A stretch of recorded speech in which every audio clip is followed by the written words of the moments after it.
She was just another face in the crowd. A young woman with old pain behind her smile. Her name was Mira, and every morning she stood by the roadside, selling boiled ground nuts and plantain chips to passing buses. The air was always thick with exhaust and shouting conductors. But Mira stood tall, quiet, respectful, hopeful. She lived in a tiny one-room apartment in a forgotten corner of the city. The roof leaked. The floor was cement and cracked. Her pillow was thin and old, but Mira never complained. She would wake up before dawn, say a prayer, boil her water, pack her snacks, and head out. That was her life now. That was her fight. Her parents died 2 years ago. A robbery gone wrong. Her father, once a security man at a bank, had stepped in to protect others and paid the ultimate price. Her mother died of heartbreak 6 months later. Since then, Mira had been alone. No siblings, no relatives she could count on. Just her tray, and a small dream of one day going back to school. She had been in her second year of business administration before everything crashed. The landlord gave her a week to pack out of her father's house. The school sent letters about her fees. Friends promised help, then disappeared. She started selling biscuits by the roadside, then sachet water, then fruit. Now it was chips and ground nuts, but Mira never begged, never complained. Her customers often said she had the brightest smile, even though they didn't know the sadness it covered. It was a Wednesday, cloudy sky, a slow day. Mira sat under her faded umbrella, humming to herself. She had barely sold anything since morning. Her stomach rumbled. She hadn't eaten since the night before. Her tray had 2 wraps of plantain chips and a half bag of ground nuts left. Just enough to make a small profit. Just enough to survive one more day. That was when she saw her. An old woman, confused and tired, trying to cross the road. She wore a big faded t-shirt and an old skirt. Her slippers were broken. Her hair was gray and scattered. She looked like someone who had lost her way. People passed by, uninterested. Some hissed. One conductor shouted, "Mama, come out for road." Mira jumped up, leaving her tray behind. "Ma," she said softly, holding the woman's arm. "Let me help you." The woman looked at her, eyes weak. "My child, I haven't eaten since yesterday." Mira's heart broke. She looked back at her tray, her last 2 wraps, her dinner, but she didn't think twice. She picked 1 wrap of chips and handed it to the woman. "Please eat this. It's fresh. I made it myself." The woman took it with both hands. Her fingers shook. Her lips trembled. "Why are you helping me? You don't even know me." "Because you need help," Mira replied. "And maybe one day someone will help me too." The woman ate slowly, every bite sacred. Then she looked up. "What's your name?" "Mira." "Mira," the woman whispered. "That name will not be forgotten." Mira helped her sit under the umbrella. They talked a little. The woman said her name was Ada, said she had been looking for a local food bank, but had forgotten the directions. Mira gave her water and directions too, even helped her find a kiki to the right place, paid the fare from her own pocket. As the woman left, she turned and looked at Mira with eyes that sparkled strangely, almost like recognition. But Mira just smiled and waved. Later that evening, Mira returned home with only 50 naira in her pocket. She bought Gary, ate it with sugar. She fell asleep hungry but somehow peaceful. Across the city, in a mansion covered in silence and marble, a man sat in his home office. David Kane, 33, CEO of Kane Tech Industries, stared at a gold-framed photo of his late father. His phone rang. "Sir, it's about your mother." David sat up. "What happened?" She disappeared again, sir. Said she needed fresh air. The guard tried to stop her, but she insisted. She left before sunrise. David sighed and stood. This was the third time this month. His mother, Caroline Kane, had changed since his father's death. Restless, quiet, always seeking something she never explained. 2 hours later she returned. Her clothes were dusty, her slippers dirty, but her face glowing. David rushed to her. "Mom, where have you been?"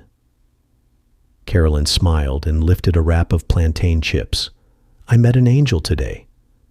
David blinked. "What?" "A girl gave me her last food. She didn't know me. She just helped. Her name is Mira." David sat, listening as his mother spoke with the softness he hadn't heard in years. Something had touched her, deeply. "Find her," Caroline said. "I want to see her again." The next morning, a black Prado parked quietly at the bus stop. A man in sunglasses stepped out. Victor, David's head of security. He watched Mira from across the road.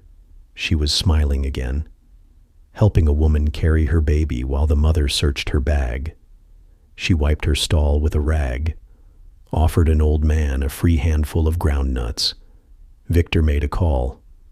"Sir, I think we found the right girl." 3 days passed. Mira kept seeing a car parked nearby. One evening, the driver stepped out. "Excuse me, are you Mira?" "Yes."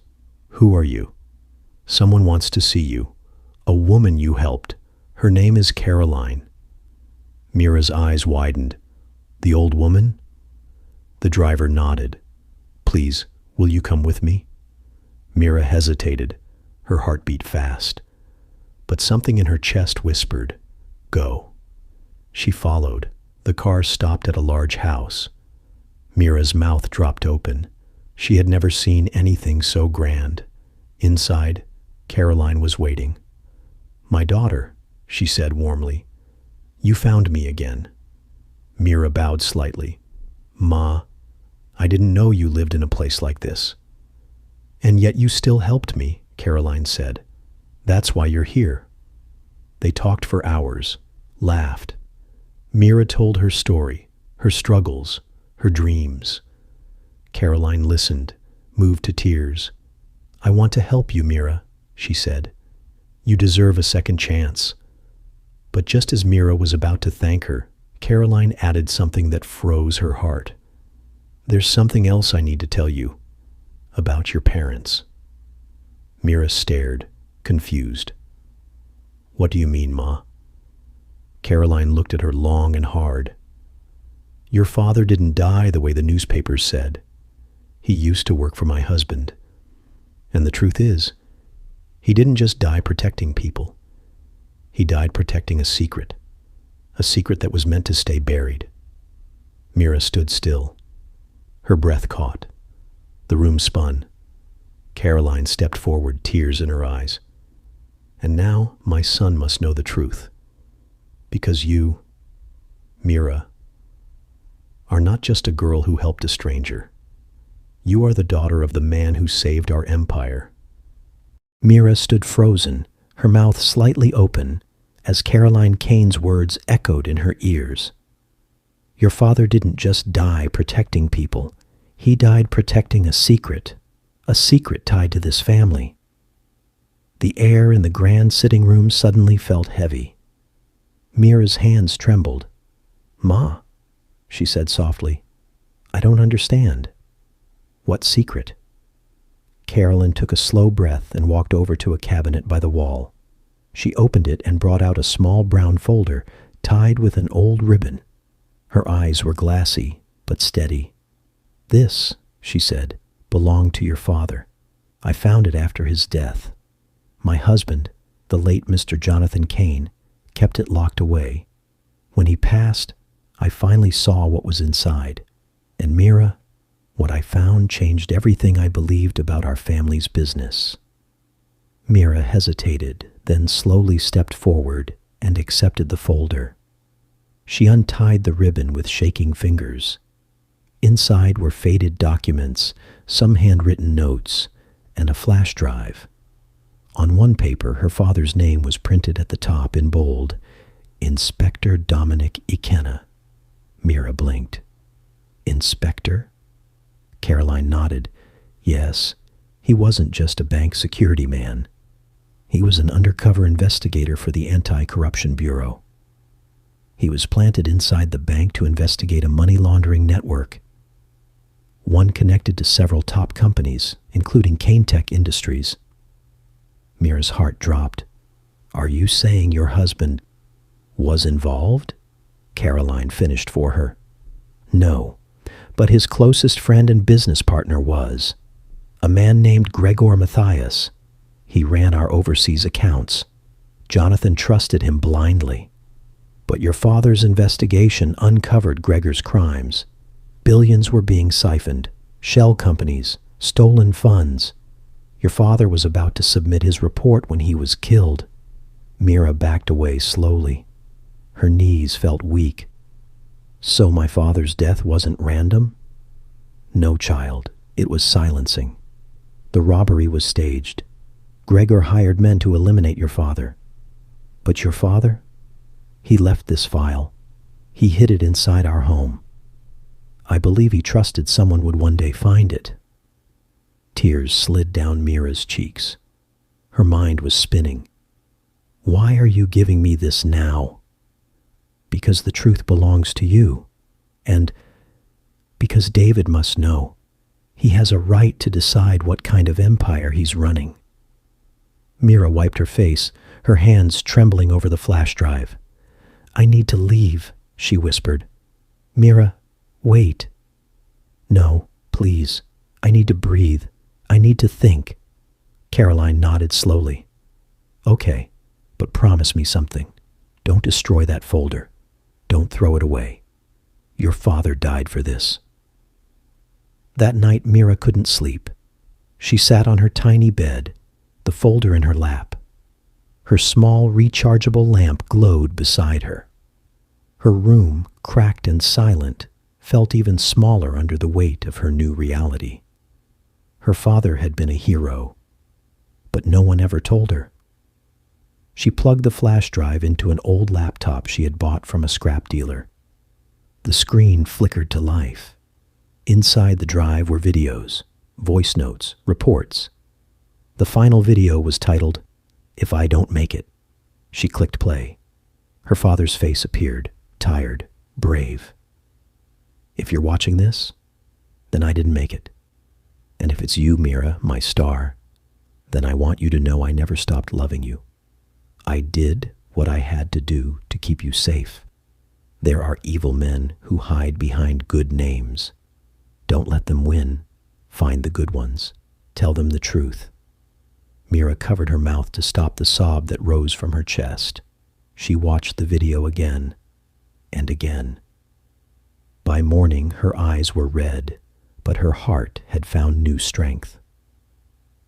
At Tech headquarters, David Kane was reviewing a new security report when his phone buzzed. It was a text from his mother. Come home tonight. I need to talk to you. That evening, David entered the living room to find his mother pacing. Mom, you look nervous. What's wrong? Caroline turned. It's about Mira. David frowned. What happened? Is she okay? Caroline hesitated, then began to explain everything. The folder, the video, Dominic Ikenna, the secrets hidden behind their family fortune. David sat in silence for a long time. He rubbed his forehead. Gregor Matthias, he whispered. He still has a minor share in the company. He's been pushing for a merger with a tech firm in Dubai. I thought he was just overly ambitious. Caroline nodded. He's the root. And now, Mira knows the truth. Where is she? She needed space. David stood slowly. Then I need to find her, and I need to find out what else Gregor's hiding. Meanwhile, Mira returned to the place it all began, the old bank where her father worked undercover. It was now a grocery outlet. The security man at the door was new, young. "Sir," she asked, "do you know where I can find the old security records from when this was United Peace Bank?" The man frowned. "That bank closed 5 years ago. All the files were taken to a government archive in Apapa." "Thank you." Mira headed to Apapa.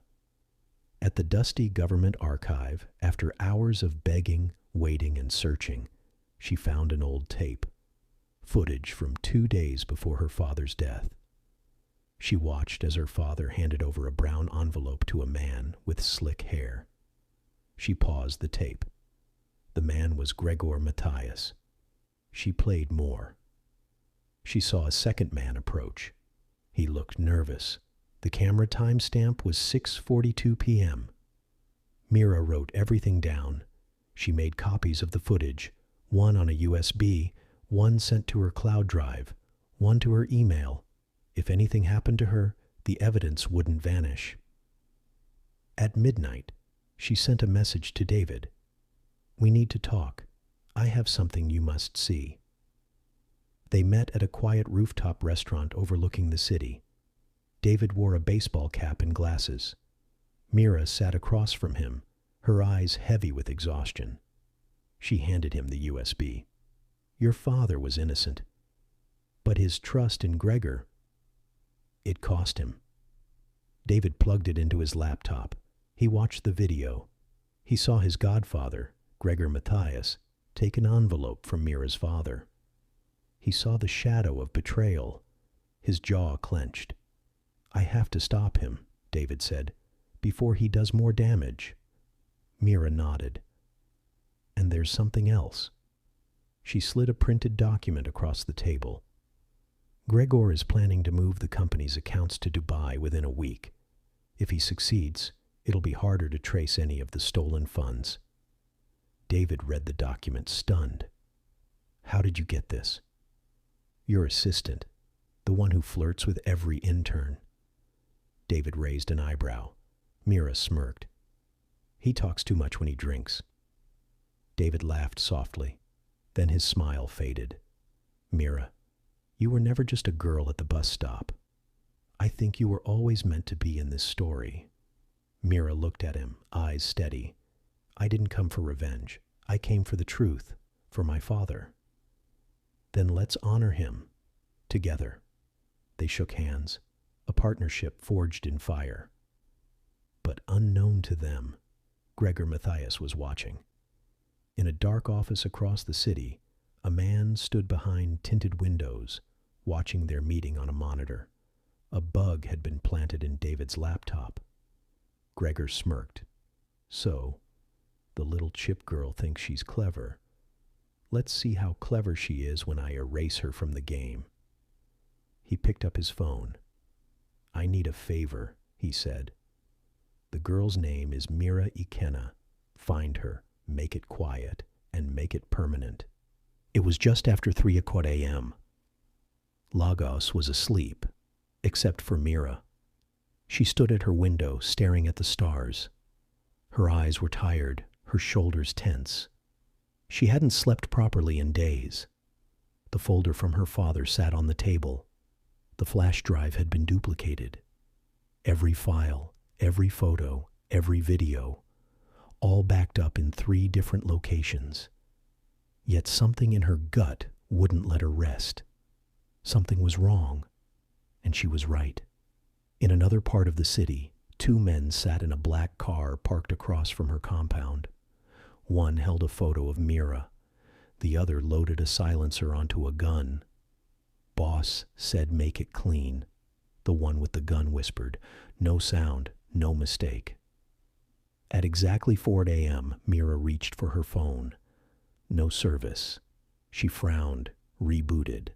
Still nothing. Then she heard it. A soft creak outside her door. Her heart jumped. She stepped back slowly, breathing shallow. The only weapon in the room was a stainless spoon. She grabbed it. Another creak, this time at the back window. She turned fast, holding her breath. Then, a loud bang. The door flew open, but instead of 2 armed men, David rushed in, out of breath. "Come with me, now!" He grabbed her hand. Mira was too shocked to speak. Behind them, tires screeched. Someone shouted, "Go! They saw us!"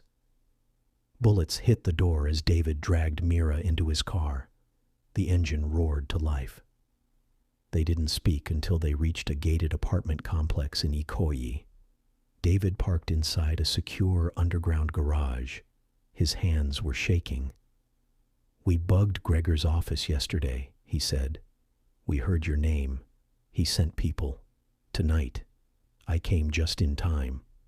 Mira covered her mouth, her whole body shaking now. "They want me dead." David nodded. "But now we hit back." At sunrise, a war room was formed. David, Mira, his mother Caroline, and Victor, his security chief. They sat around a long table, all eyes on the laptop as Victor laid out the plan. "We have a 1-week window," he said. "Gregor is flying out to Dubai to finalize the merger. If he succeeds, billions disappear and the company will legally belong to a network of offshore entities. We lose any chance of justice." Mira looked up. "So what do we do?" Victor clicked a slide. "We expose him, but not through court. The legal system won't move fast enough. We go public, through the media, press conference, live broadcast, all the evidence on display." Caroline nodded. "And we do it during the company's annual board gala. Everyone who matters will be there." David turned to Mira. "Will you speak?" She looked at her father's file. Then she nodded. "I will." The day of the gala came. Mira stood in front of the mirror. Caroline had taken her to a private stylist. Now she looked like royalty.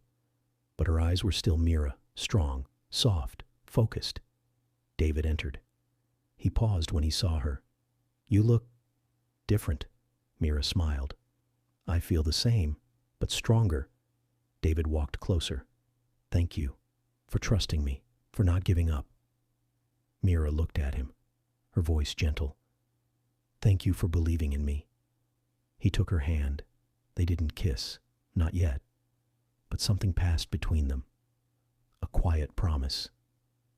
At the gala, Gregor stood tall in his silver suit, smiling as he shook hands with politicians and shareholders. Everything was going as planned. Until the lights dimmed, and David Kane took the stage. "Ladies and gentlemen," he began, "before we continue this evening, there's something important you need to see." Gasps echoed as the screens lit up. Footage of Mira's father, audio of Gregor's voice, documents, transfers, hidden accounts. Then Mira walked on stage. She held the microphone with both hands. "My name is Mira Ikenna," she said, her voice calm but strong. 2 years ago, I lost my father to what I believed was a robbery, but it wasn't. He was silenced for uncovering truth, a truth that many of you sitting here tonight helped bury." The room was frozen. She pointed toward Gregor. "That man tried to erase me, but he couldn't, because truth cannot be buried forever." Security moved in. Gregor tried to run. Too late. He was arrested live, on camera. The crowd erupted. Some cheered. Others watched in shame. Caroline stood, clapping softly, tears in her eyes. A week later, Mira stood outside her father's grave. A bouquet in her hand. David was beside her. "You did it," he said. "We did it," she replied. She knelt and placed the flowers down. "I kept your name alive, Papa," she whispered. "They know now. They all know." Months passed. Gregor was sentenced. Kane Tech was rebuilt under new ethics. Mira became head of corporate social responsibility.